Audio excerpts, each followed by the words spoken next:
Hi, I'm Starlet Baker, the Executive Director for Strongwater Farm, and we are still on our chapter for Meet the Board, Part 1. And I am here with Miss Jenn Malizia, right? Yes. Awesome. Well, thank you. Welcome here to Strongwater Series. I'd love to know your story. I'd love for the audience to know your background.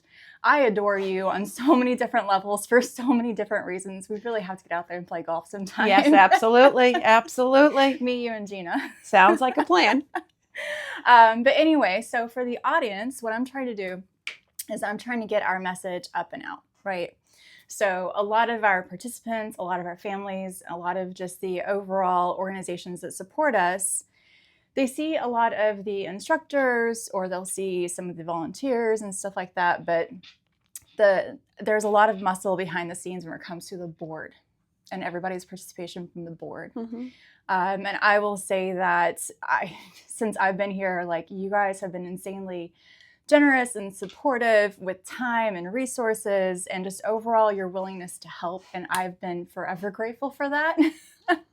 It's been a wonderful welcome to Strongwater in this role. So for that being said, I want to highlight you guys, right? And so that's kind of what this piece of it is getting after. Okay. Highlighting the board, highlighting your role, highlighting your background and kind of why Strongwater, why the mission, and all of the stuff, right? All of the stuff, all right? So we will get started with you and your background and just what do you do? Like, what's your passion? What's your profession? And then how does that bring you to Strongwater? Okay. So I am a licensed mental health clinician with a specialty in substance use disorders. I have been working in this field for nearly 30 years.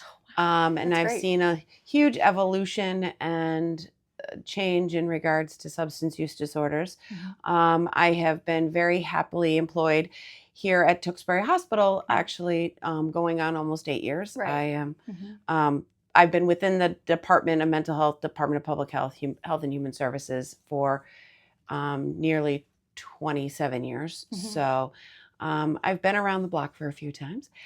And what brought me actually to Strongwater was my daughter. When my daughter was 14, she was looking for some community service. Mm-hmm. And she has ridden horses in the past. Mm-hmm. So she had seen at that time the outdoor arena. Mm-hmm. and the barn and the horses and the paddocks. Mm-hmm. So I inquired because it is on the campus here of Tewksbury Hospital. Right.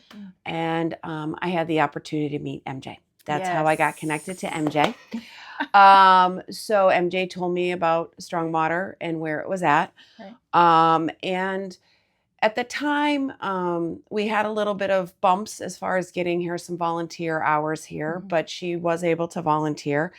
And along that path, actually, a friend of hers, Ryan, started to volunteer with her. And Ryan's last name is Feudo. Okay. And I see where that's going. So that's going in how another board member may have joined Strongwater was because Ryan's mom is also a board member. And just so I started with kind of that was my connection to Strongwater, and then getting to know MJ up at the hospital and talking to her a lot about what we do. I'm the senior substance use disorder clinician up at Tewksbury Hospital. Mm-hmm. What I do and what Strongwater does, she thought it might be a really good idea to ask me if I'd like to be part of the board, and mm-hmm. in particular to be the liaison between the hospital and Strongwater. I think she knew that her time at the hospital was coming to an end, mm-hmm. and she wanted to kind of make sure there was a transitional person for that. And that's when back in 2018, I had a nice lunch with Dave Weir and with MJ. And Dave had told me about what they were envisioning Strongwater to become. Mm-hmm. So that is where I decided, yes, I'm going to do this. I'm going to do my best to work with them and to see what I could contribute. Mm-hmm. Also, I definitely had some thoughts about a greater access for the patient population that I work with in coming here.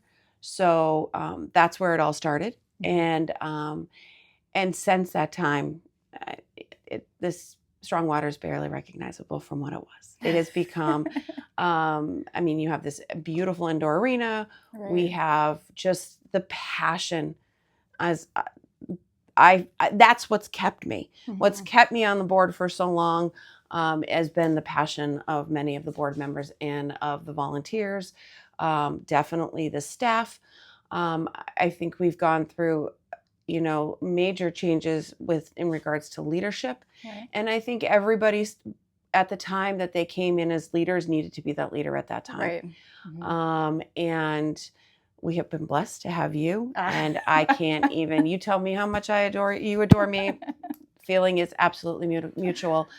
And I just see this program, the true potential that it has, and some visions that Dave expressed just coming to reality and to fruition, and the support from everyone here mm-hmm.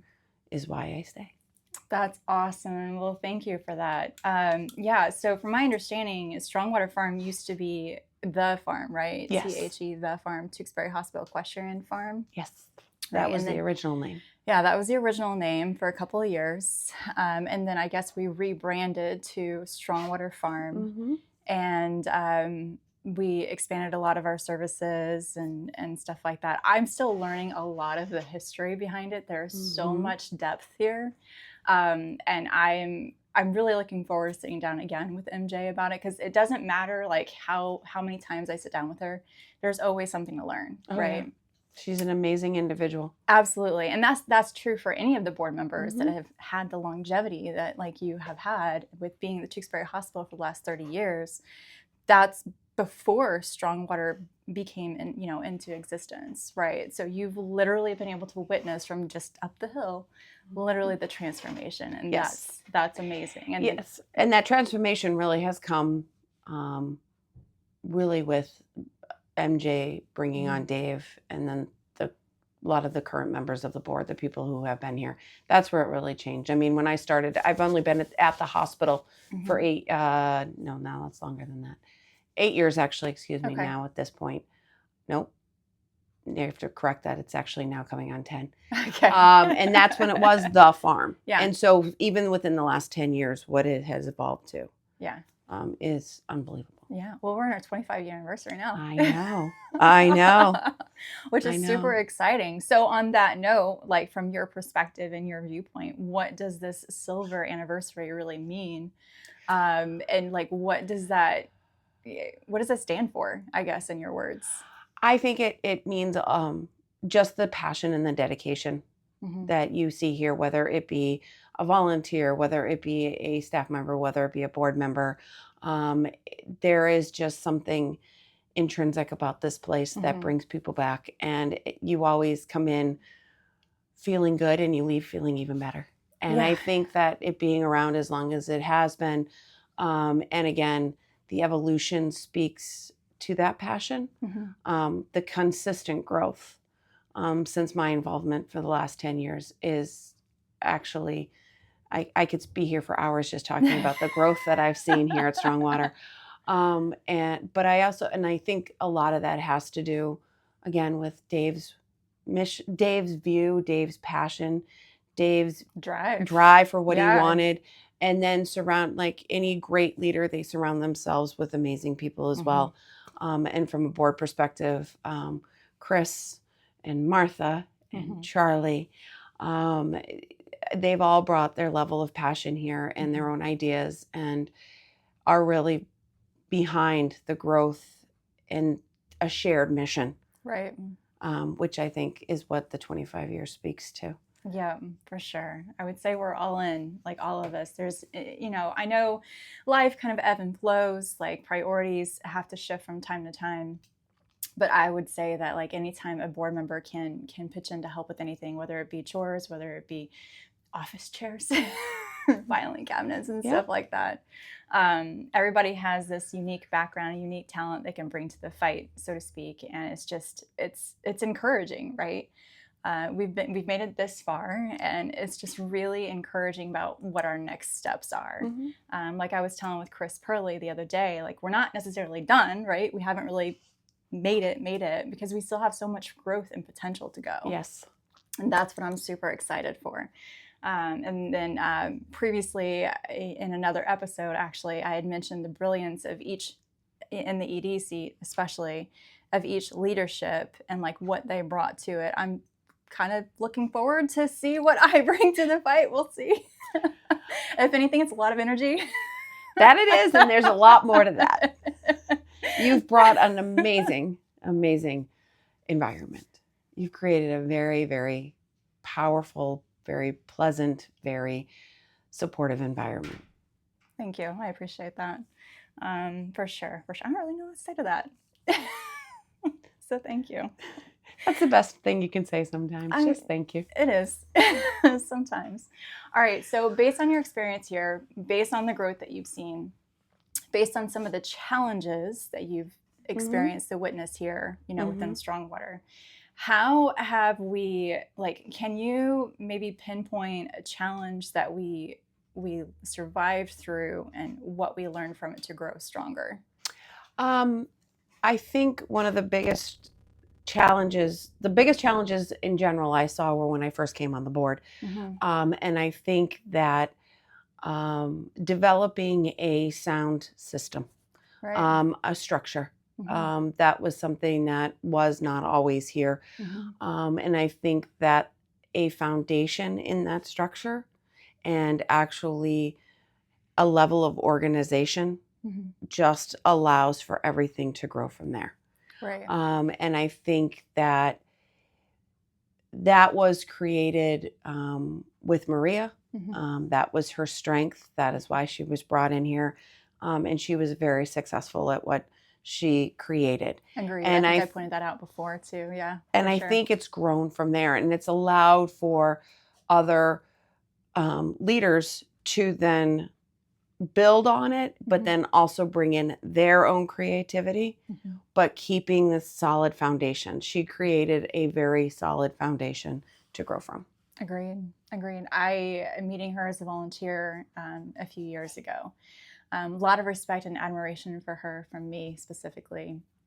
And it's just like, wow, like what she brought to the conversation, her experience that she brought to it was really beneficial, and it's kind of allowed us to have this launching pad, I guess, of sorts, to kind of even grow more into what we are today, and kind of, as you said, setting the foundation, right? And then we had Joni coming in with some of the tech stuff with her expertise, and then me, I know I'm fighting like it depends on us, right, with the events and stuff like that, and getting our word up and out. So we'll see what comes for 2026. I'm excited.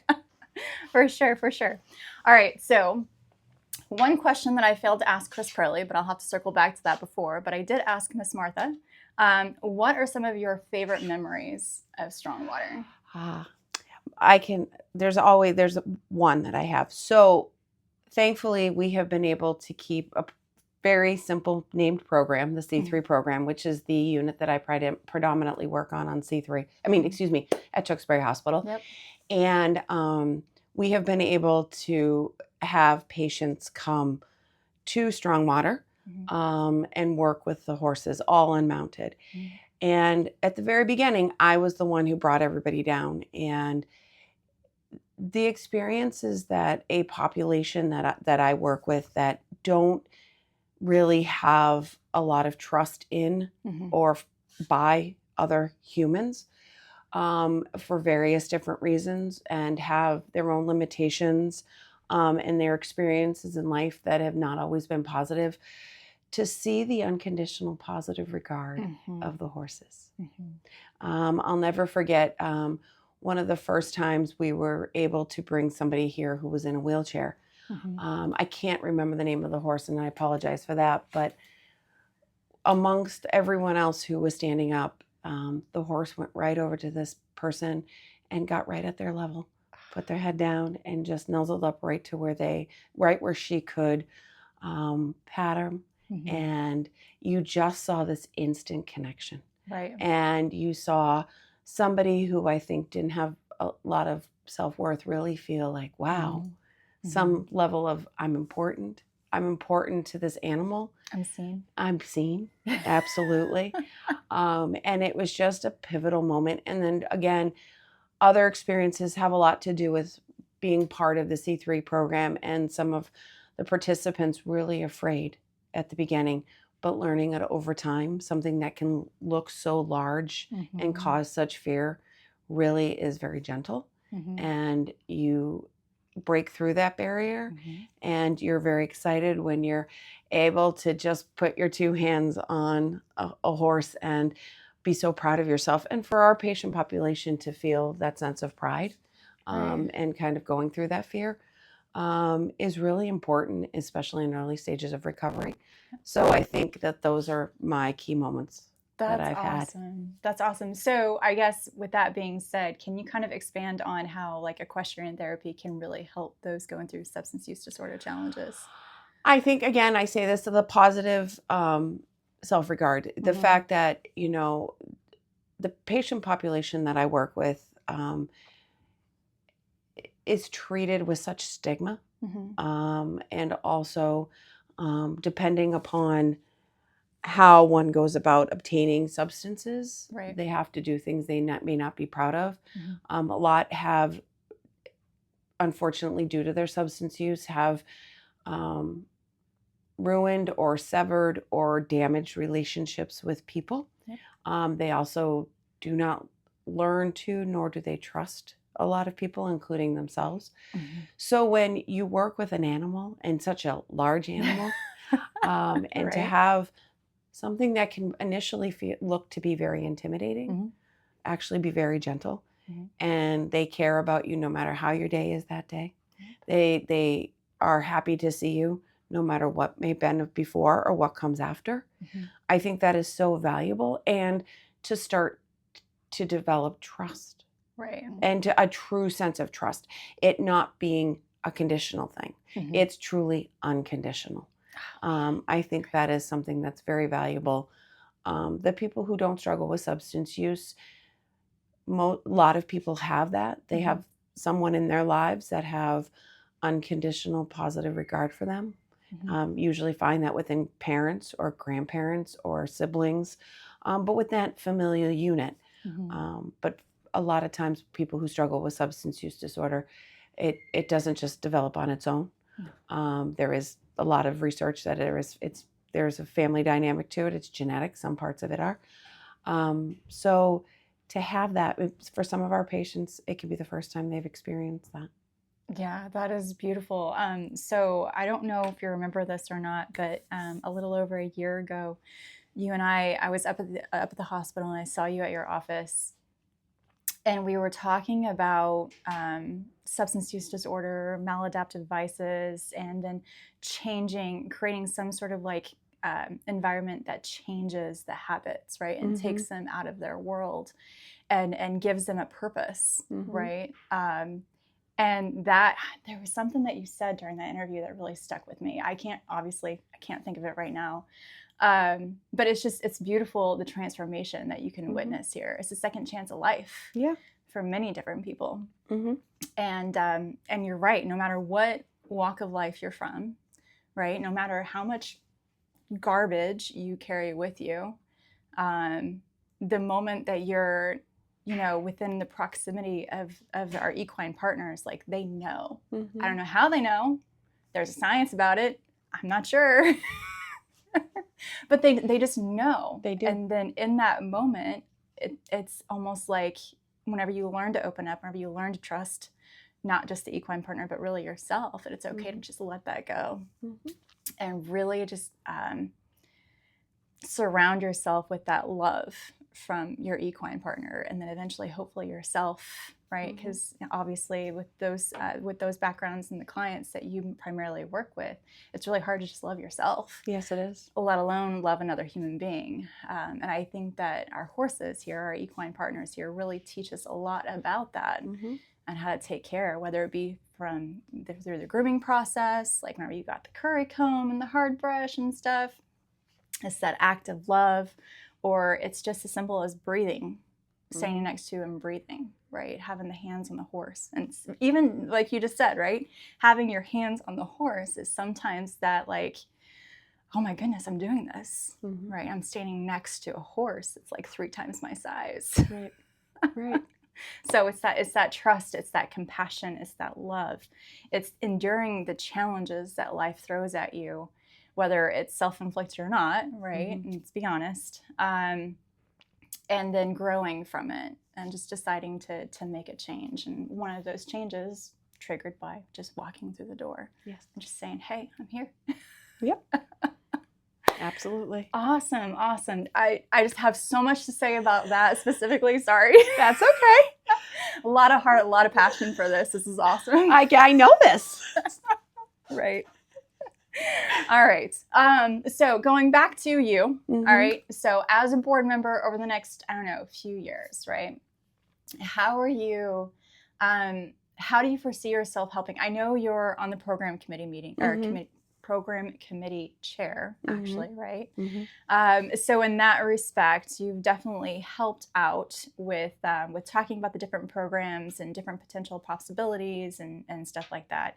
How is it that you see yourself helping Strongwater and furthering the mission over the next few years? I think with the development of the EAP, equine assisted psychotherapy. Yes, equine assisted psychotherapy. I've kidded with you before. I never knew I've always known the acronyms, I think, within mental health are so vast, but I actually think equine assisted therapy and just equine therapy beats it because there's so many different acronyms for everything. But yes, equine assisted psychotherapy, really trying to grow that. And I think you are fortunate now to have a licensed mental health clinician on staff. And I think I can help being a seasoned licensed mental health clinician and being able to provide, pro bono supervision for, your current staff member and any future staff members. Right. Being able to make sure that they receive the necessary supervision that they need in order to be able to perform the therapy here. I think that it is a new chapter, and I'm glad to be a part of that new chapter and where it could go from there.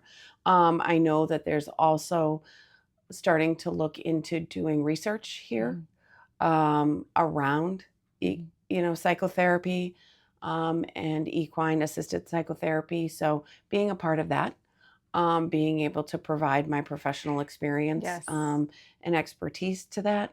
And just continuing to be able to be a part of that growth is where I feel I can give the most to Strongwater. That's awesome. Yeah, it's super looking forward to that piece of it. I know over the next few months, we've got some training to do. So not just the licensed mental health clinician, but also the ESMHLs, the equine specialist mental health and learning, right? Again, acronyms, right? Which is that required triangle, for lack of better words, between the client and equine partner with the ES and the LMHC, and making sure that we provide a good environment, right, within past standards, of course, with a good, healthy, strong environment for that equine assisted psychotherapy.